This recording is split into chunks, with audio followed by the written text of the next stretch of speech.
saya mulai. Assalamualaikum warahmatullahi wabarakatuh. Selamat Waalaikumsalam warahmatullahi wabarakatuh. salam sejahtera bagi kita semua. Terima kasih kepada rekan-rekan mahasiswa yang telah hadir pada hari ini untuk mengikuti perkuliahan ya, tambang terbuka. Pertemuan hari ini adalah pertemuan kedua ya. Bisa lihat slide saya ya? Bisa kelihatan? Nggak kelihatan ya? Bisa.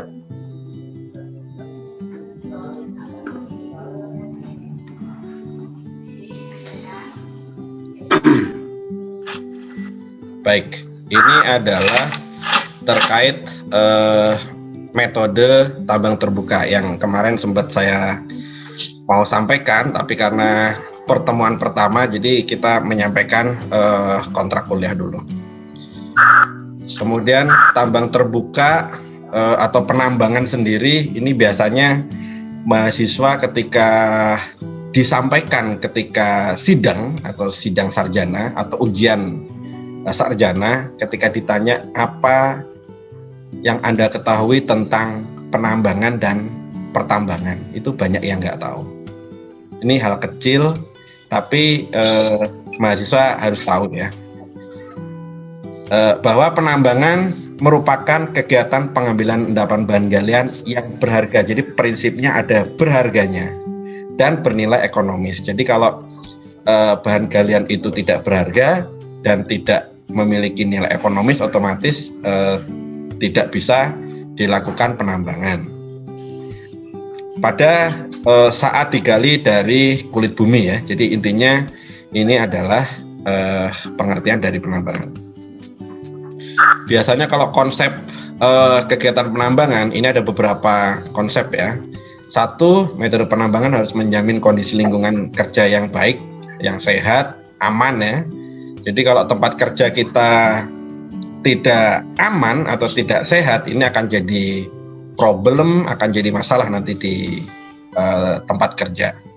Kemudian mencegah dan menekan seminimal mungkin ya dampak negatif, baik dampak fisik, kimia, sosial.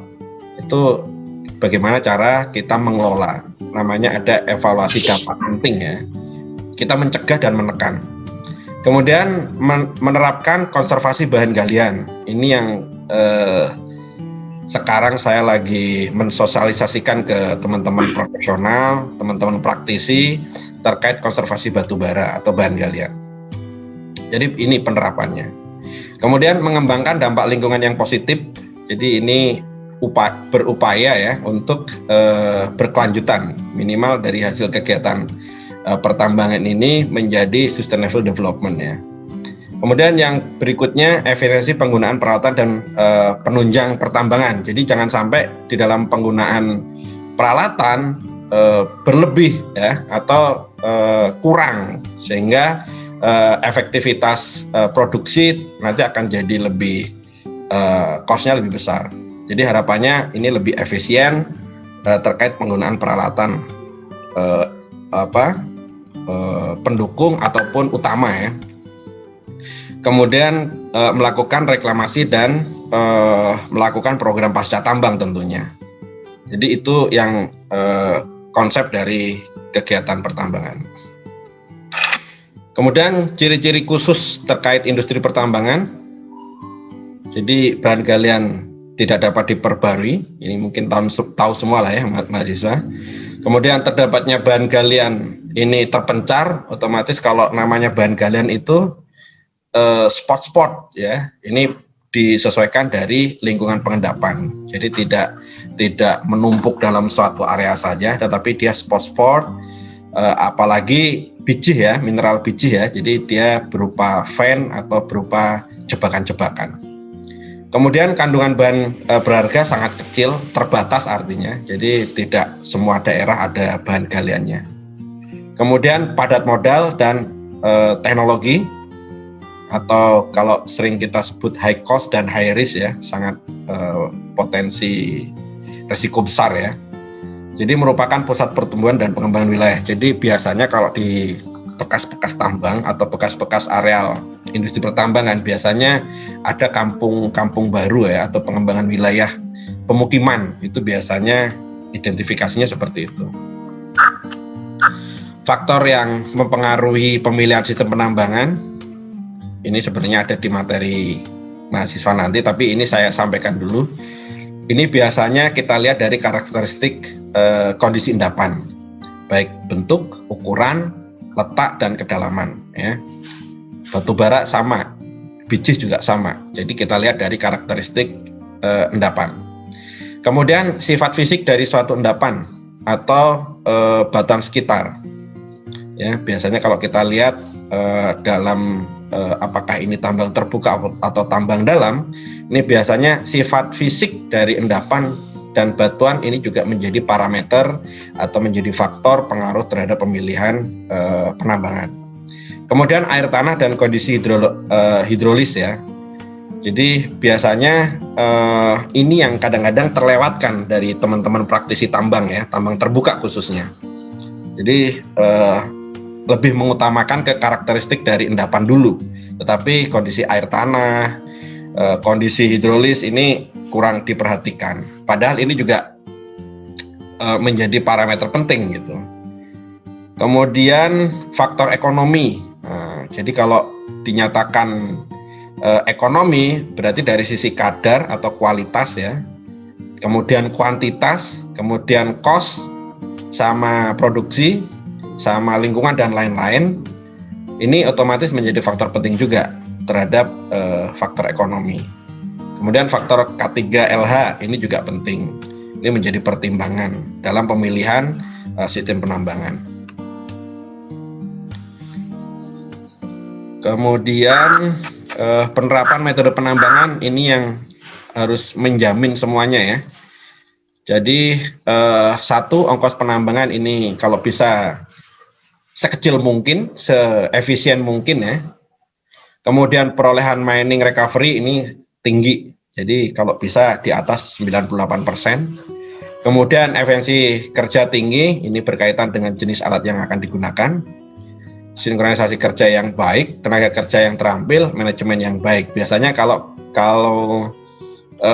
di dalam evaluasi perencanaan penambangan, otomatis ada yang namanya penentuan nilai unjuk kerja alat. Itu juga menjadi hal penting ya.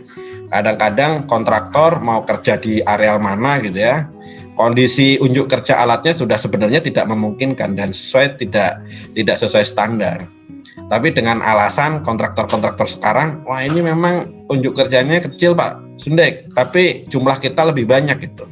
Padahal kalau kita hitung-hitung itu yang akan mempengaruhi terhadap cost perbaikan juga gitu. Ini penetapan metodenya. Kemudian dalam aspek kegiatan penambangan ini yang menjadi hal penting juga perlu diperhatikan. Salah satunya pembahasan tanah, kemudian vegetasi. Ini yang menjadi problem juga ketika masuk areal KBK ya, atau areal kehutanan. Kemudian pengupasan tanah pucuk, tanah penutup, kemudian penambangan, pemuatan bahan galian, pengolahan, serta penjualan. Jadi nanti kalau misalkan ada pertanyaan seperti ini, apa bedanya kegiatan penambangan sama kegiatan pertambangan? Kadang-kadang ketika menjawab kegiatan penambangan, aspek kegiatan penambangan sampai ke penutupan tambang, sampai ke main closure gitu. Padahal aspek kegiatan penambangan cukup sampai di penjualan bahan galian. Kecuali di aspek kegiatan pertambangan berarti dari kegiatan eksplorasi sampai kegiatan pasca tambang. Jadi perlu diperhatikan dan diingat ya. Kemudian tahapan pertambangan ini yang tadi saya sampaikan ya. Secara garis besar terdiri dari aspek prospeksi, eksplorasi, persiapan penambangan, eksploitasi, pengolahan pemurnian, penjualan sampai ke main closure. Tapi perlu diingat ini masih menggunakan peraturan yang lama. Tetapi kalau sekarang yang Undang-Undang Nomor 4 yang sekarang sudah diganti menjadi Undang-Undang Nomor 3 tahun 2020 itu sudah ke arahnya cuma eksplorasi, kemudian operasi produksi, kemudian main closure. Jadi dari aspek legalitas atau perizinan itu seperti itu. Tapi untuk secara garis besar, secara detailnya seperti ini. Kemudian penyelidikan atau prospeksi ini biasanya lebih detail, silakan dibuka di SNI 5015 2019 ya. Itu skema dari tahapan eksplorasi, dari prospeksi, eksplorasi pendahuluan, eksplorasi rinci, itu ada di sana ya. Kemudian kegiatan eksplorasi ini tentu mahasiswa udah tahu semua ya. Ini merupakan kegiatan lanjutan dari prospeksi yang meliputi pekerjaan untuk mengetahui ukuran, bentuk, posisi, kadar ya, dan besarnya estimasi sumber daya. Jadi ada pembedanya di sini. Kalau di sini untuk mengetahui cadangan, tapi kalau sekarang itu hanya sampai ke estimasi sumber daya. Nah, untuk dikatakan dia layak menjadi cadangan, otomatis harus memenuhi 10 faktor pengubah ya, sehingga dievaluasi dalam suatu studi kelayakan. Kemudian ini persiapan penambangan. Jadi biasanya kalau kita akan menambang, ada beberapa yang perlu disiapkan ya, dari kegiatan penambangan, pengolahan, pengangkutan endapan. Ini yang pasti secara ekonomi sudah layak ya untuk ditambang. Ini secara teori seperti ini, tapi secara di lapangan kadang-kadang juga nggak ideal juga ditemukan atau dilakukan. Ini kegiatan persiapan, biasanya survei lapangan, pembebasan lahan, penerimaan tenaga kerja, pembukaan lahan, mobilisasi peralatan, pembangunan sarana prasarana. Kemudian ini penambangan atau eksploitasi, saya kira ini udah tahu semua ya. Pengolahan juga saya kira udah tahu semua, karena ini di pengolahan itu ada beberapa cara ya atau metode. Kalau untuk batu bara itu bisa hanya sebagai pemenuhan pasar dengan memperkecil ukuran, kemudian melakukan pencucian, tapi sekarang sedikit yang menerapkan metode itu, tapi lebih banyak ke merubah ukuran ya. Kemudian blending, ini di proses pengolahan. Tapi kalau untuk biji itu biasanya menggunakan cara kimia atau menggunakan chemical ya. Penjualan saya kira nanti lebih detail ya. Tapi di sini prinsipnya setelah bahan galian itu ditambang, otomatis akan dijual ya. Ini ada yang secara langsung dijual dalam bentuk raw coal, atau yang bongkah atau dari tambang langsung dijual gitu ya. Ada yang perlu dilakukan pengolahan. Kalau biji ya, saat ini Indonesia masih jual dalam bentuk konsentrat, jadi dalam bentuk belum diolah gitu. Jadi hanya di grinding, habis itu dibawa ke luar negeri. Tapi Undang-Undang Nomor 3 tahun 2020 perusahaan wajib ya, baik itu biji ataupun batu bara, diolah baru dijual.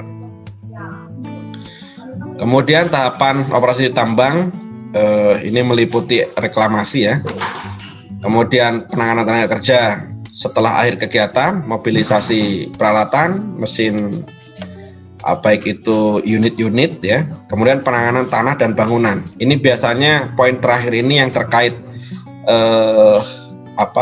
peralihan dari perusahaan ke pemerintah ini yang saat ini belum dilakukan dengan baik ya. Belum ada contoh, saya kira belum ada contoh terkait pengembalian lahan dan fasilitas ke pemerintah, ini belum ada.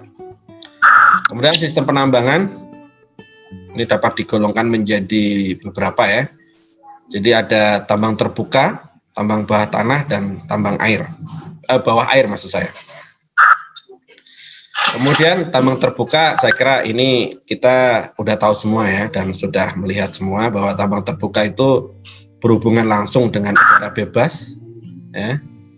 Kemudian kalau tambang dalam ini dia terbatas ya untuk penggunaan oksigen. Kemudian pengoperasian tanah penutup ini juga menggunakan teknologi yang khusus gitu. Jadi tidak sembarangan, sehingga ini perlu ditangani secara khusus juga gitu. Kemudian ini tahapan penambangannya. Kemudian ini sarana dan prasarana tambang terbuka. Ini juga teman-teman yang sudah kerja saya kira udah tahu semua ya. Ini biasanya yang ada di lapangan. Jadi nanti pada saat kita kunjungan ke lapangan minimal ya kita bisa sharing dengan mereka lah. Kemudian keunggulan sistem tambang terbuka, ini biayanya penambangan relatif lebih murah. Kemudian front kerja lebih aman dan leluasa, alat besar lebih leluasa digunakan. Kemudian mining recovery ini biasanya juga bisa besar. Kemudian pengamanan dan pengaturan ini lebih mudah dikontrol.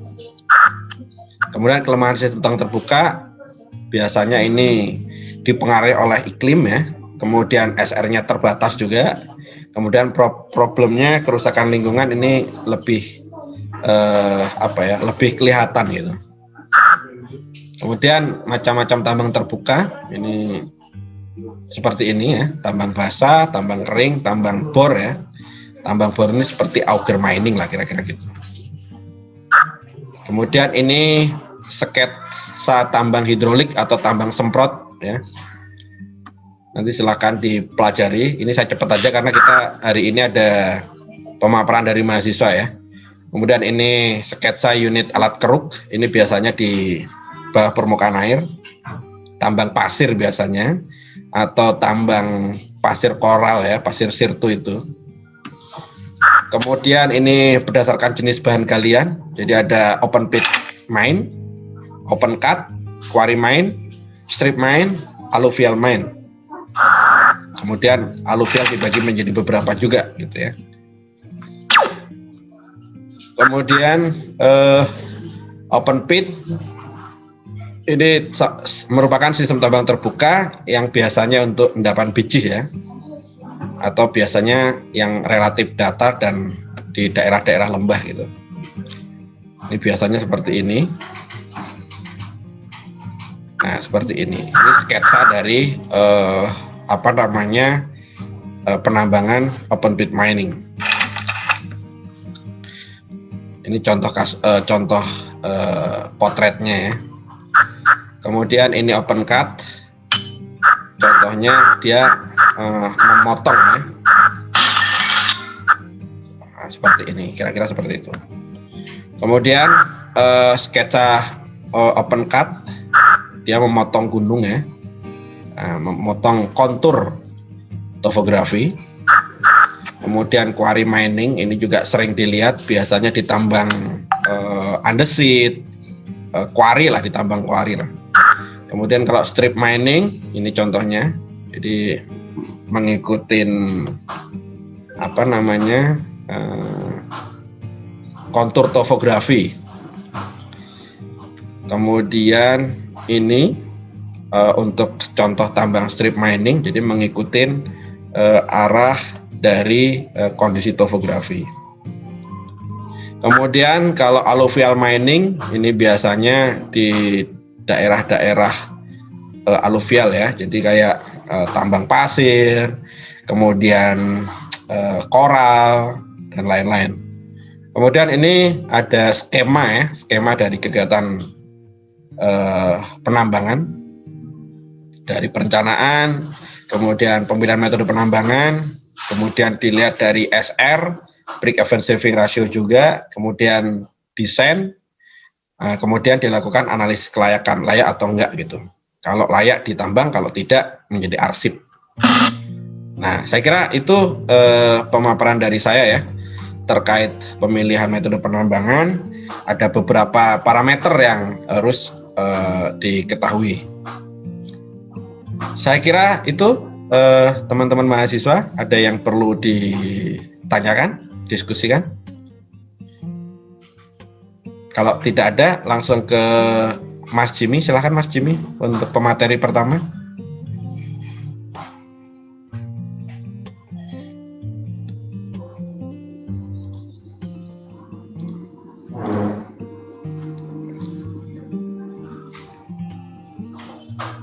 kita minta kalau bisa ada komunikasi dua arah ya, jadi kita bisa diskusi terkait sharing tugas ini. Silakan. Baik Pak, mohon maaf Pak, ini lagi di set ya, jadi kalau misalnya nanti slide-nya terputus atau apa mungkin pengaruh signal Pak ya. Oke. Baik Pak, terima kasih atas kesempatan dan waktunya. Saya coba untuk share untuk makalah singkat mengenai aspek pemilihan tambang terbuka, dan saya yakin rekan-rekan di sini sebenarnya sudah paham semua lah ya Pak. Jadi ini mungkin hanya sekedar refresh ya Pak ya, seperti itu modalnya untuk yang bagi rekan-rekan yang sudah bekerja seperti itu. Baik Pak, saya izin mulai ya untuk aspek pemilihan tambang terbuka. Jadi menurut kami ya kan itu mulai dari studi konseptual, yaitu dari hasil eksplorasi dan juga geologi teknik yang detail, terus didapat karakter fisik, terus kuantitasnya dan serta kualitas serta tata letak bahan galian itu sendiri. Sesudah itu dilakukan studi rekayasa dan juga studi perencanaan rinci dalam kaitan dalam rangkuman kegiatan feasibility study, sehingga dari hasil feasibility study keluar outputnya berupa kajian dan simulasi dari desain tambang yang sudah disesuaikan dengan parameter geoteknik dan juga batasan limit dari nisbah pengupasan, dan juga kajian dampak lingkungan yang dihasilkan, serta kajian dari biaya operasional yang akan timbul pada saat kegiatan penambangan itu sendiri, serta penyelarasan dengan undang-undang yang berlaku. Dalam hal ini mungkin kaitannya dengan kawasan hutan dan lain-lainnya seperti itu. Dan dari hasil rekayasa final, mohon maaf kurang misalnya menghasilkan dari pemilihan metode penambangan tambang terbuka yang mencakup dari kelayakan teknis dan ekonomi serta kelayakan dari lingkungan.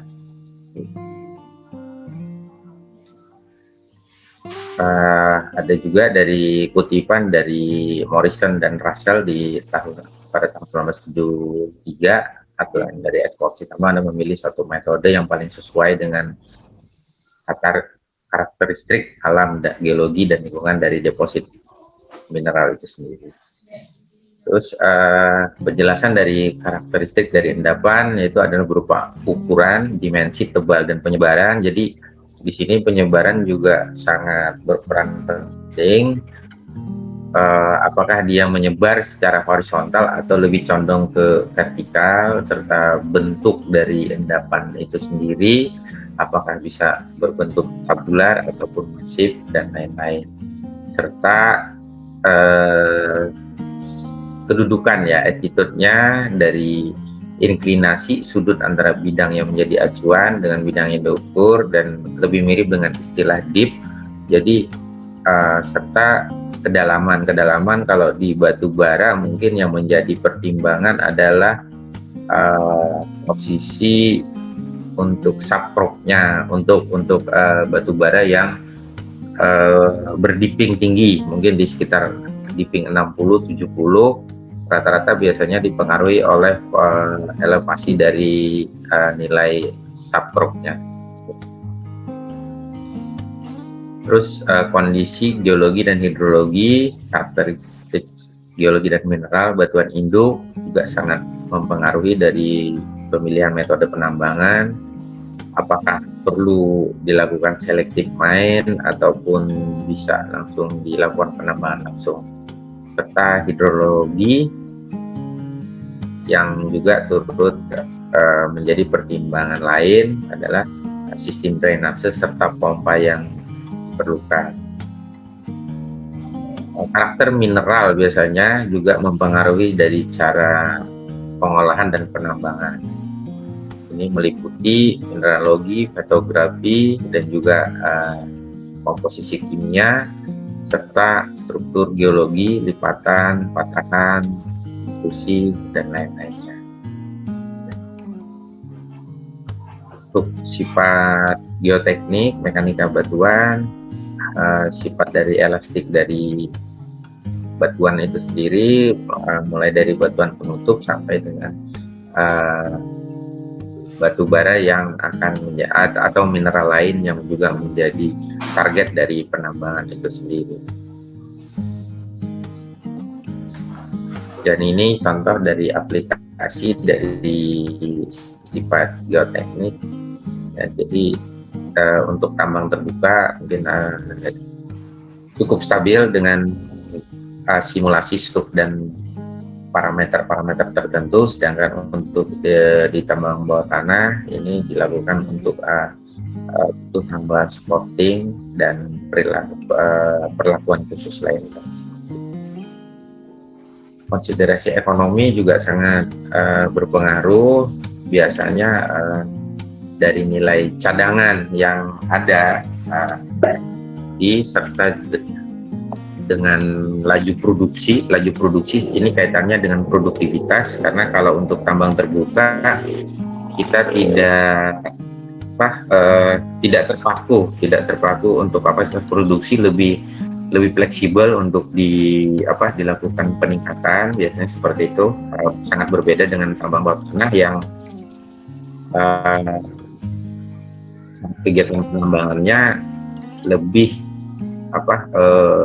terprediksi untuk produktivitasnya, karena tergantung dari alat yang digunakan serta tidak dipengaruhi oleh cuaca, ya, seperti itu.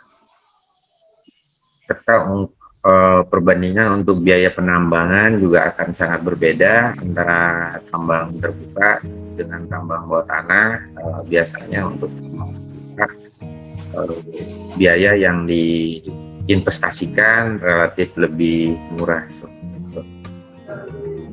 Untuk faktor teknologi juga sangat berpengaruh, ya kan. Untuk perolehan tambang tadi kaitannya juga dengan peralatan yang digunakan, terus kapasitas alatnya, serta target dari untuk pemasaran.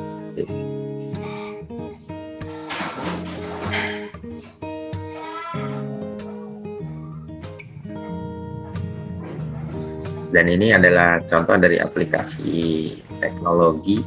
Awalnya mungkin untuk yang tambang mineral, untuk yang dikerjakan secara pertambangan rakyat mungkin terbatas, akhirnya mengarah ke semi tambang bawah tanah, ya kan. Begitu ada pengembangan metode lain, ada aplikasi teknologi lain, akhirnya menjadi bisa lebih ekonomis untuk penambangan berskala tambang terbuka dengan skala yang lebih besar. Terus faktor lingkungan juga tidak kalah penting. Yang pertama tadi kembali ke lokasi rencana tambang, apakah biasanya agak lebih rumit jika lokasi penambangan terbuka itu berada di tengah-tengah pemukiman atau dan sebagainya, ya kan, akan sangat berbeda jika dia jauh dari lokasi pemukiman. Terus kontrol bawah tanahnya, kondisi dari lapisan tadi, struktur dan juga struktur serta faktor geologi lainnya, seperti itu.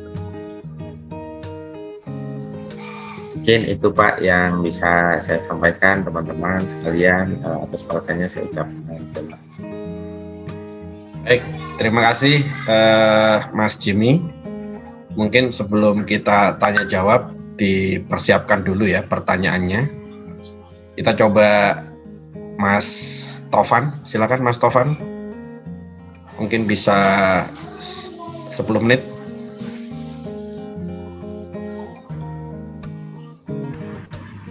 Ada baik, Mas Tovan, ya? Izin suara masih kedengaran, Pak? Jelas, silakan.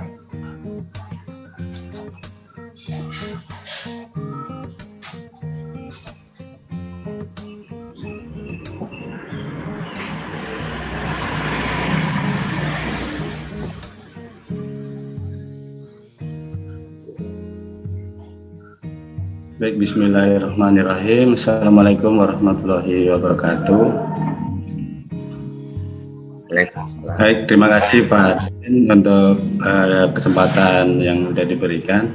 Di sini saya mencoba refresh saja ya. Mungkin rekan-rekan yang lain sudah lebih pengalaman di sini, karena yang lebih cenderung terjun ke produksi mungkin lebih banyak dan lebih pengalaman daripada saya. Di sini saya akan coba memaparkan aspek pemilihan metode tambang terbuka. Dari pengertian sendiri tadi sudah dijelaskan sama-sama oleh Pak dosen, mungkin teman-teman udah ya paham semuanya. Lanjut kita. Nah, di sini coba saya ini kan mungkin parameter dasar dari metode penambangan. Di sini kita ikutin ada karakteristik lokasi, karakteristik deposit lebih cenderung ke cadangan atau mineral biji atau seperti apa, parameter tambang, sistem penambangan, pemilihan alat yang tepat, sama satuan operasi.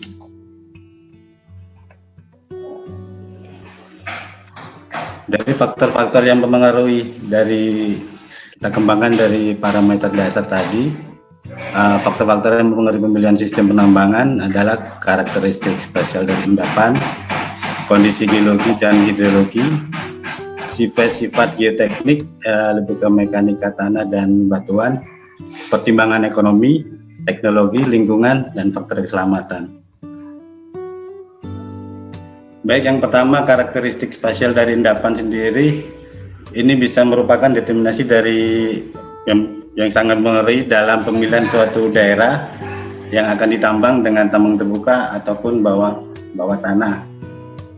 Meliputi yaitu ada laju produksi, pemilihan metode penambangan, material, layout tambang dari jebakan sendiri,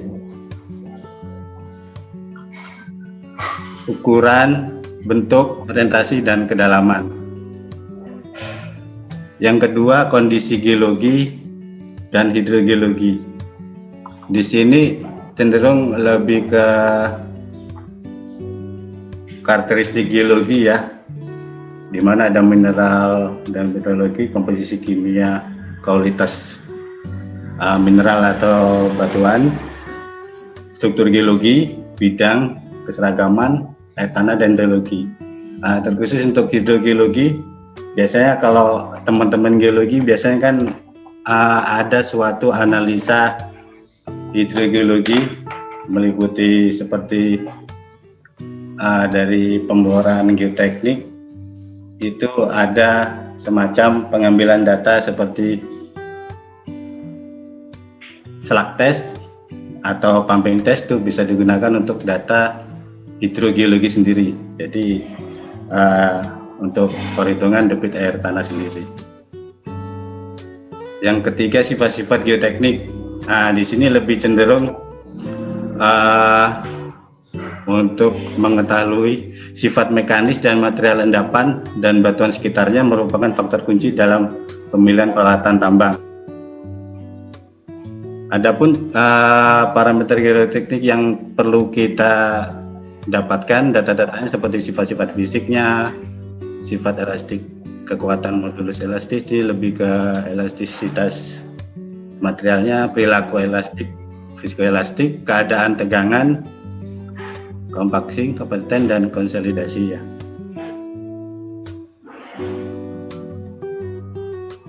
Yang keempat, pertimbangan ekonomi.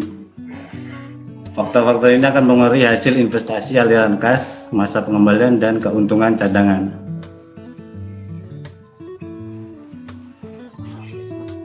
Pertimbangan ekonomi sendiri meliputi cadangan, harga dari bahan galian, umur tambang, tingkat produksi, kualitas produksi, ketersediaan dana operasi, target pengembalian modal awal, serta biaya penambangan sendiri.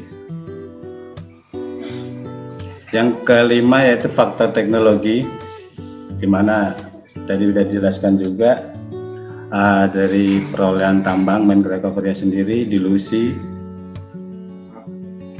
kefleksibilan metode dengan perubahan kondisi, selektivitas metode untuk batu bara dan wasted dam ya, nisbah pengupasan, stripping ratio, konsentrasi atau dispersasi dari pekerjaan, model pekerja, serta kecanggihan peralatan dan intensitas mekanisme. Yang keenam yaitu faktor lingkungan, di mana meliputi kontrol bawah tanah, penurunan permukaan, kontrol atmosfer, kekuatan pekerja dalam pelatihan, dalam kondisi keselamatan kerja, kehidupan, dan sebagainya, hutan lindung dan reklamasi, pembentukan air tambang. Kalau di tambang terbuka biasa kita kenal dengan kegiatan reklamasi serta pasca tambang ya. Di sini faktor lingkungan akan berpengaruh pada dua faktor tadi ya, untuk rencana pasca tambangnya dan faktor reklamasinya nanti. Sangat penting di situ. Baik, itu yang bisa saya sampaikan Pak Dosen. Mohon saran dan ini teman-teman untuk lebih ini ya, ke detailan untuk aplikasi metode penambangan sendiri. Terima kasih. Assalamualaikum warahmatullahi wabarakatuh.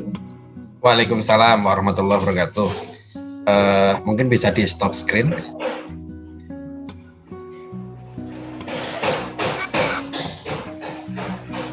Baik, terima kasih Mas Tovan dan Mas Jimmy ya atas pemaparannya. Jadi silahkan teman-teman mahasiswa yang lain bisa kita buka diskusi, 3 orang dulu mungkin penanya.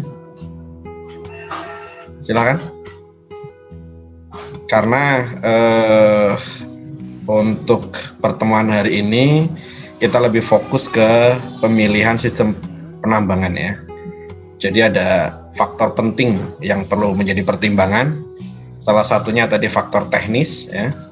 Kemudian faktor ekonomi dan faktor lingkungan.